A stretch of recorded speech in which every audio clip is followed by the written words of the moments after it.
মা গো, আমায় ছুটি দিতে বল। সকাল থেকে পড়ছি যে মা মেলা। এখন আমি তোমার ঘরে বসে পড়বো শুধু পড়া পড়া খেলা। তুমি বলছো দুপুর এখন সবে, না হয় যেন সত্যি হলো তাই।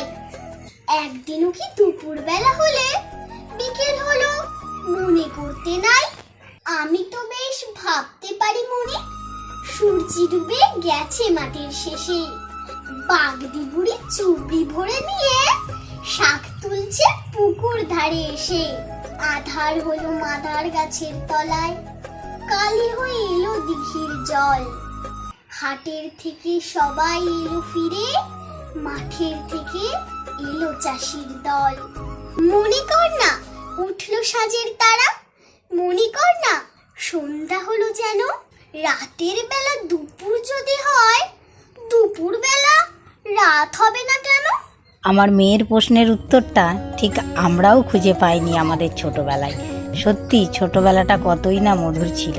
আজ আমার মেয়ের মাধ্যমে তোমাদের কাছে তুলে ধরলাম বিশ্বকবির চোখের সেই ছেলেবেলাগুলো, যেগুলো আজ খুবই বিরল, হারিয়েই গেছে। চেষ্টা করলাম নতুন কিছু তোমাদের দেওয়ার জন্য। কবিগুরু, তুমি চিরকাল আমাদের অন্তরে রয়েছো, তুমি চির অমর।